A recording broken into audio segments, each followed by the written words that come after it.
The main reason half-used caulk tubes go bad before the next project is exposure to air, causing the remaining sealant to cure inside the nozzle and body. Airborne curing occurs because most silicone and latex caulks cure by reacting with moisture or by solvent evaporation. So when oxygen or dry air reaches the material, it begins to harden. To prevent this push, the remaining caulk back into the tube as far as possible with the plunger or a rod. Wipe the nozzle clean with a cloth and solvent appropriate to the product, then cap the tube tightly and wrap the tip in cling film or aluminum foil to block air. For silicone, consider inserting a long nail or a length of coated wire through the nozzle so that the curing front cannot progress into the tube body. And for latex, squeeze out a small bead to remove trapped air before sealing so pressure differences do not draw air back in. Store cartridges upright with the nozzle pointing upward to keep the remaining material away from the opening and reduce surface area exposed to air.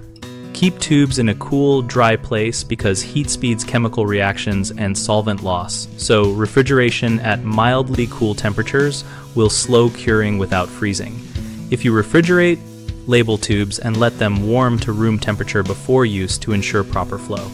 Use airtight commercial caps or specially designed storage plugs when available because they provide a better seal than improvised caps and often include an internal plunger to displace air. Finally, when planning work, transfer remaining caulk into a smaller airtight container if only a small amount is left. Or consider using a squeeze tube instead of a cartridge for small tasks, since smaller volumes reduce air exposure risk. The three most common mistakes are leaving the original nozzle uncleaned, which lets cured material form a plug. Fix that by cutting the nozzle short, removing cured bits, and cleaning with solvent before resealing. Another error is relying on a loose cap or tape that does not form a true airtight seal. Use a snug commercial cap or wrap the nozzle with cling film and then aluminum foil to create a reliable barrier. The third issue is storing tubes in warm or humid spots, which accelerates curing. Move storage to a consistently cool, dry location and refrigerate when possible, and always allow the caulk to return to working temperature before application.